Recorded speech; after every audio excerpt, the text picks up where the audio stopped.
देखो projectile motion जो होता है वो मोशन इन प्लेन का एक टाइप है। मोशन जब हम लोग पढ़ रहे थे इसके पहले काइनेमेटिक्स जब देखे थे यानी मोशन इन वन डायमेंशन जब देखे थे तो उसमें वस्तु जो भी पार्टिकल था उसका मूवमेंट एक डायरेक्शनल था, चाहे हॉरिजॉन्टल हो चाहे वर्टिकल हो। लेकिन जब हम बात करेंगे मोशन इन प्लेन यानी कि अब हम बात कर रहे हैं एक्स वाई एक्सिस का, इस प्लेन में जब मोशन होगा तो उसका एक पहला टाइप है मोशन का, वो है प्रोजेक्टाइल मोशन। प्रोजेक्टाइल मोशन को डिफाइन कैसे कर सकते हो?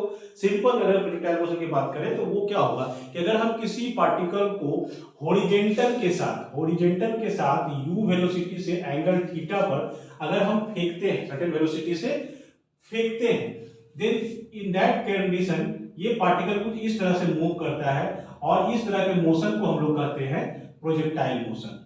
ठीक है, कैसे डिफाइन करेंगे कि हम किसी पार्टिकल को u वेलोसिटी से हॉरिजॉन्टल के साथ थीटा एंगल पर अगर हम फेंक रहे हैं, उसको वेलोसिटी के साथ उसको मूव करवा रहे हैं, in that case this type of motion is called projectile motion. तो ये कई तरह से हो सकता है, या तो हॉरिजॉन्टल से हम लोग फेंके u वेलोसिटी से, इन दैट केस ये होगा, या हो सकता है कि हम किसी हाइट पर खड़े हो जाएं पहले ही, मान लो हम अपने घर के छत पर खड़े हैं, h हाइट पर मेरा छत है और यहां से हम किसी वस्तु को इस तरह से u वेलोसिटी से मूव कराए with angle theta, in that case ये भी एक टाइप का प्रोजेक्टाइल मोशन होगा।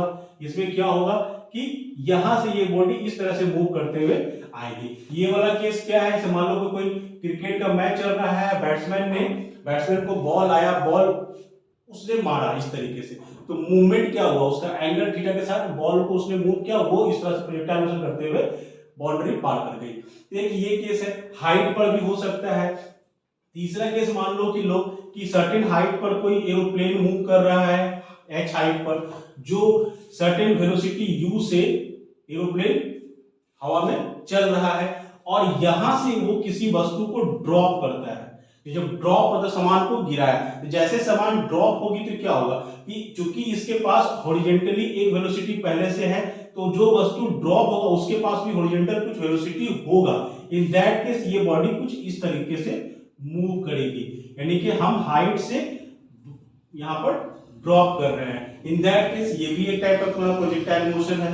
दूसरा है कि हम किसी हाइट पर, मान लो यहां से एरोप्लेन मूव कर रही है u वेलोसिटी से, और ये मान लो कि एयरक्राफ्ट है, कोई मिसाइल या कोई बम फेंकना है इसको, यहां से सर्टेन एंगल थीटा बनाता हुआ इसने ये v वेलोसिटी से यहां से ड्रॉप फेंका बम को। इन दैट केस ये भी मूव करेगा कुछ इस तरीके से, ये भी एक टाइप का प्रोजेक्टाइल मोशन हो सकता है। तीसरा केस और तुम ले लो कि कोई इंक्लाइन है, ऑलरेडी एक इंक्लाइनेशन है, ओवरब्रिज है मान लो तुम्हारे पास ये, और इस पर हम यहां से थीटा एंगल पर हम किसी वस्तु को फेंक रहे हैं, प्रोजेक्ट कर रहे हैं, देन ये भी आपका इंक्लाइनेशन का प्रोजेक्टाइल मोशन। या इसका ऑपोजिट एक केस और हो सकता है कि इंक्लाइनेशन है और यहां से हम वस्तु को प्रोजेक्ट कर रहे हैं, दैट केस ये इस तरह से मूव किया, तो ये भी एक टाइप ऑफ केस हो सकता है प्रोजेक्टाइल। तो there are different type of projectile motion, आपको अलग अलग ये प्रैक्टिकली आपको दिखेगा और ये दिखता भी है चारों तरफ, अपने चारों तरफ फिजिक्स का ये जो ब्रांच है। तो इसमें तुमको ध्यान देखना है कि इस तरह के जब क्वेश्चंस आ जाए, इस तरह की जब प्रॉब्लम आए, इसको सॉल्व करने का तरीका क्या होगा। सिंपल सा कॉन्सेप्ट है इसका, और सिंपल से कॉन्सेप्ट से हम चाहे कोई भी क्वेश्चन हमको मिले, हम इजी वे में इसे सॉल्व कर सकते हैं। तो सबसे पहला केस हम लोग लेंगे प्रोजेक्टाइल मोशन का, कि हम एक सिंपल सा केस ले रहे हैं कि एक एक्स वाई प्लेन है, इस प्लेन में एक वेलोसिटी u से एंगल विद एंगल थीटा एक बॉडी को प्रोजेक्ट किया गया जो इस तरह से मूव किया। तो इसमें हम लोग दो तीन चीज को देखेंगे। पहला क्या देखेंगे, दो तीन इसका पैरामीटर्स है। सबसे पहले हम लोग देखेंगे यहाँ पर इक्वेशन ऑफ ट्रेजेक्टरी मेरा क्या होगा, इक्वेशन ऑफ ट्रेजेक्टरी समझेंगे यहाँ पहले हम। दूसरा जो है टाइम, यहाँ डिफाइन करेंगे कि टाइम ऑफ फ्लाइट मतलब कितना टाइम इसको इस पॉइंट O से लेके पॉइंट A तक पहुंचने में कितना टाइम लगा, that time is known as time of flight. तो इसका एक कैलकुलेशन होगा। तीसरा कैलकुलेशन करेंगे कि ये जो बॉडी को हम प्रोजेक्ट किए तो ये एक हाइट को भी तय किया, that is called maximum height, that is called maximum height. Maximum height मतलब किस हाइट पे जाके बॉडी लौटना शुरू किया, that is called maximum height. तो मैक्सिमम हाइट हम लोग कैलकुलेट करेंगे यहाँ पर, that is denoted by h। और फोर्थ जो काउंट करेंगे वो करेंगे हॉरिजेंटल कितना आपने डिस्टेंस ट्रेवल किया, हॉरिजेंटल डिस्टेंस मतलब ये वाला डिस्टेंस आपने कितना ट्रेवल किया, that is called range denoted by R. तो यहां पे इतना सारा चीजों को कैलकुलेट करना है, एक नॉर्मल फार्मूला डिराइव करना है। लेकिन ध्यान दो, सबसे पहला काम जो करेंगे हम लोग, जितना भी केस दिखा है उस सभी केस को सॉल्व करने का सिंपल सा तरीका पे आते हैं, जैसे फार्मूला अपने आप निकलता चला जाएगा। तो सिंपल तरीका में तो इस तरह की प्रॉब्लम को सॉल्व करने का सबसे सिंपल तरीका क्या होता है कि आप मोशन को बांट दो दो पार्ट में, एक हॉरिजॉन्टल मोशन अलग कर दो, एक वर्टिकल मोशन अलग कर दो। तो इसमें ध्यान के रखना कि पहला हम बात करेंगे हॉरिजॉन्टल मोशन जो होगा मेरा, जो हॉरिजॉन्टल मोशन हो रहा है इसका खासियत क्या रहेगा कि इस मोशन में आपके पास कोई एक्सीलरेशन नहीं होगा, ये क्या होगा, यूनिफॉर्म वेलोसिटी से मूव करेगा, यानी आपके पास यहाँ पे एक्सीलरेशन नहीं होगा। तो इसमें आपको कॉन्सेप्ट दिमाग में रखना है, एक्सीलरेशन जो इस केस के लिए हॉरिजॉन्टल मोशन के लिए वो हम लेके चलेंगे 0, और दूसरा पार्ट जो हम लोग निकालेंगे वो वर्टिकल के लिए निकालेंगे। वर्टिकल मोशन के लिए बात करना है तो हम लोग क्या बात करेंगे, इसमें जो मेरा एक्सेलरेशन होगा वो कौन सा होगा, वो होगा ग्रेविटेशनल एक्सेलरेशन जी, ग्रेविटेशनल एक्सेलरेशन जी होगा। तो अपवर्ड अगर मोशन है तो प्लस माइनस जी ले लोगे, डाउनवर्ड मोशन है तो प्लस जी ले लोगे, तो वो तो चलो तुम्हारा केस पर। तो हम लोग क्या करेंगे, सबसे पहले इसमें जो है इसको बाइफर्केट करेंगे हमेशा हर चीज में। जैसे कि हम बात कर रहे हैं यहाँ पर यू वेलोसिटी से हमने बॉडी को प्रोजेक्ट किया थीटा एंगल से, तो यू वेलोसिटी से ये सिंपल सा कॉन्सेप्ट वेक्टर में तुम लोग पढ़े होंगे कि कोई भी वेक्टर है, ये यू वेक्टर है और इसका दो कंपोनेंट टूटेगा, एक्स कंपोनेंट और वाई कंपोनेंट। यानी कि अगर हम इस तरह बात करें तो ये यू एक्स कंपोनेंट है, ये यू वाई कंपोनेंट है। तो यू एक्स कंपोनेंट क्या लिखाएगा आपका, यू कॉस थीटा, और यू वाई कंपोनेंट जो है वो क्या लिखाएगा, यू साइन थीटा। ये चीज हम लोग ऑलरेडी सीख चुके हैं वेक्टर में। तो इस तरह से दो पार्ट में बट गया। तो हम अगर बात करना शुरू करें इस बॉडी का, तो अगर हम हॉरिजॉन्टली बात करें सबसे पहले कि हॉरिजॉन्टल मोशन में आखिर हो क्या क्या रहा था, तो वेलोसिटी क्या हो जाएगा, यू एक्स हो जाएगा, यानी यू कॉस थीटा, एक्सेलरेशन क्या हो जाएगा, एक्स में 0 हो जाएगा। अब मान लो ये डिस्टेंस यहां से यहां तक डिस्टेंस जो है, यही टाइम लगा उसको, टोटल टाइम अगर मान लेते हैं t है, तो यही टाइम लगा उसको इस डिस्टेंस को भी ट्रेवल करने के लिए।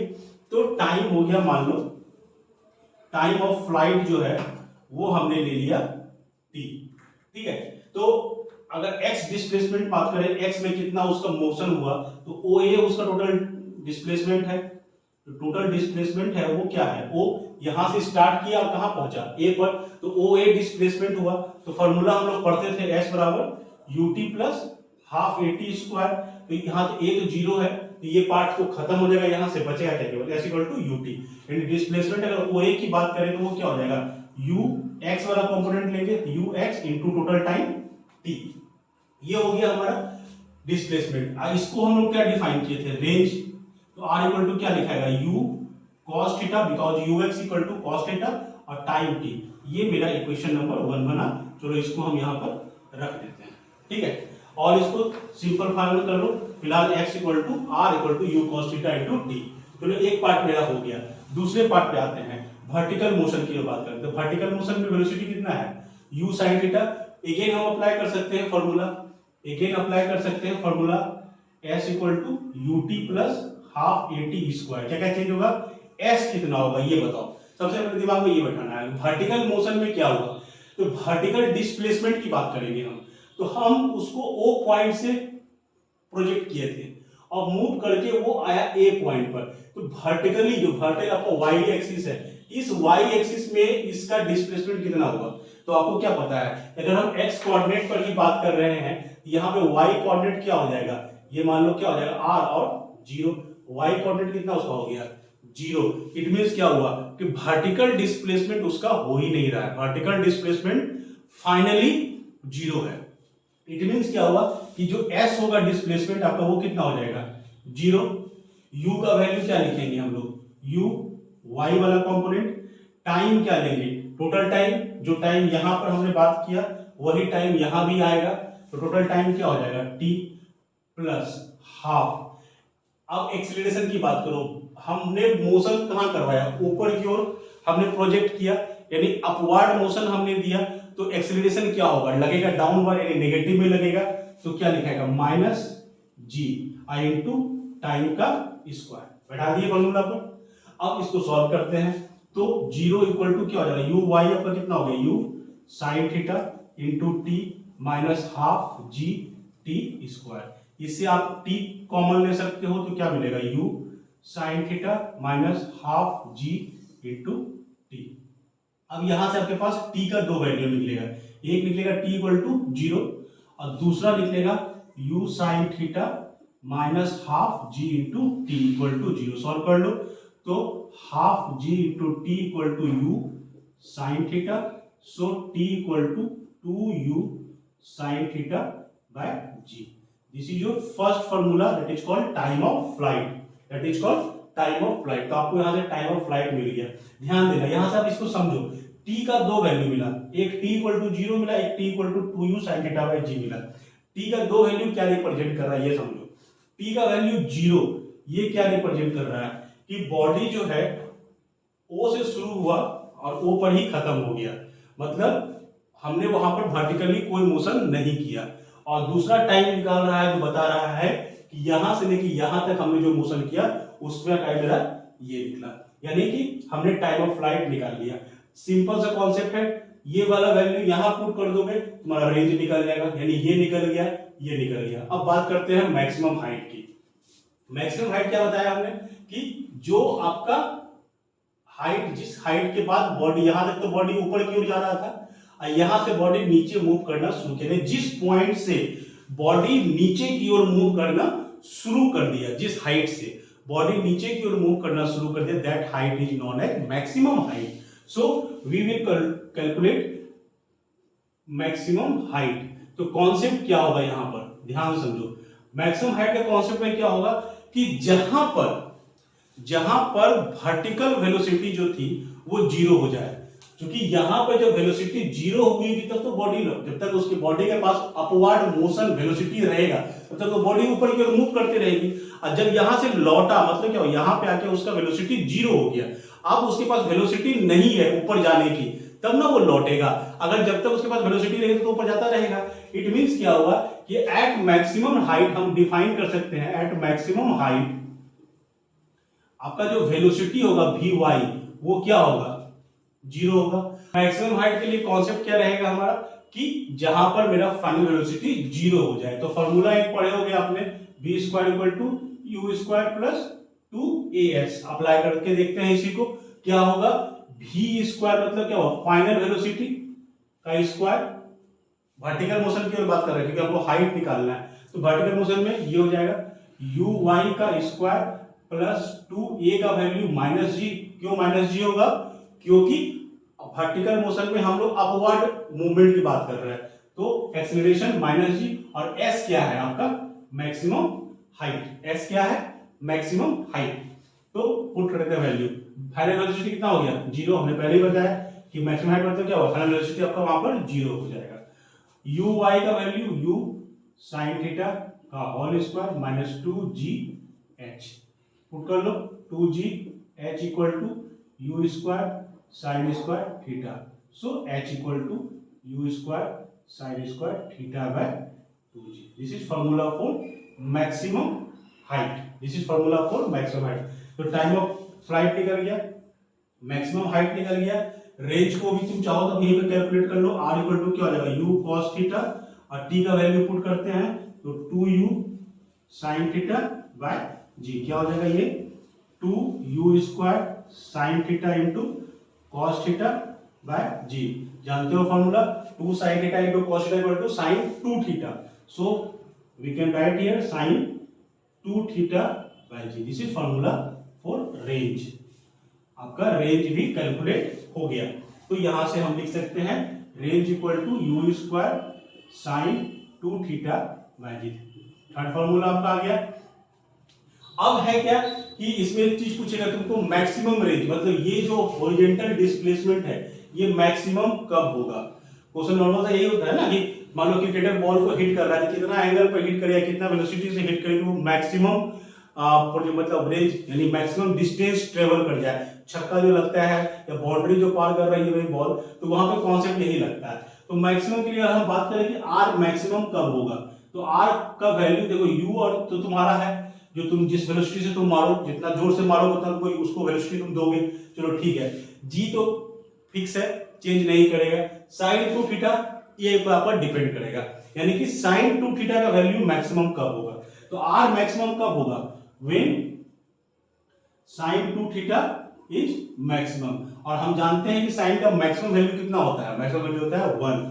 सो हम लोग कह सकते हैं sine two theta equal to कितना हो जाएगा 1, then two theta equal to क्या हो जाएगा, इसको क्या लिख सकते हैं साइन 90 डिग्री।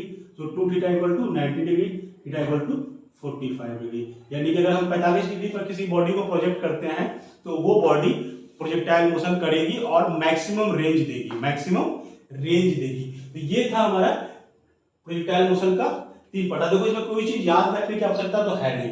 क्यों नहीं याद रखने की आवश्यकता, क्योंकि केवल ये काइनेमेटिक्स जो हम लोग 1 डायमेंशन मोशन पढ़े हैं उसी का ये एक और रूप आया। क्या आया कि हम दोनों डायमेंशन में अलग अलग बात कर लिए। कॉन्सेप्ट क्या दिमाग में बैठा रखना है, हॉरिजॉन्टल मोशन में एक्सीलरेशन आपका 0 है, वो सिंपली कांस्टेंट वेलोसिटी से मोशन कर रहा है। और वर्टिकल मोशन में आपके पास एक्सीलरेशन जो लग रहा है वो लग रहा है ग्रेविटेशनल एक्सीलरेशन, जो अपवर्ड मोशन चूंकि हम करवा रहे हैं तो वो होगा -g होगा। तो इस तरह से हम लोग हर केस के लिए अलग अलग इसको तोड़ सकते हैं। जैसा हमको क्वेश्चन मिलेगा वैसे हम उसको उसमें बाइफरकेट करेंगे कि मेरा हॉरिजॉन्टल में क्या हो रहा है और वर्टिकल में क्या हो रहा है। अगर वो हम बाइफरकेट करना सीख गए तो प्रोजेक्टाइल मोशन का कोई भी सवाल आपको कभी भी टफ नहीं लग सकता है, कोई भी सवाल आपको उलझा नहीं सकता है। बहुत सिंपल सा कॉन्सेप्ट इसका होता है। होप आपको कॉन्सेप्ट समझ में आया होगा। अब इसके बाद हम लोग जो अगले क्लास में देखेंगे वो देखेंगे कि इस पर कुछ क्वेश्चंस देखेंगे और इसके डिफरेंट केसेस देखेंगे। अगर होप आपको अच्छा लग रहा हो क्लास और आपको समझ में आ रहा हो और आपको लगता है कि बेनिफिशियल है तो इस चैनल को सब्सक्राइब जरूर कर लेना, ताकि आपको इस तरह के और भी कॉन्सेप्ट और भी थ्योरियां और भी क्वेश्चंस आपको मिलते रह सके। Thank you.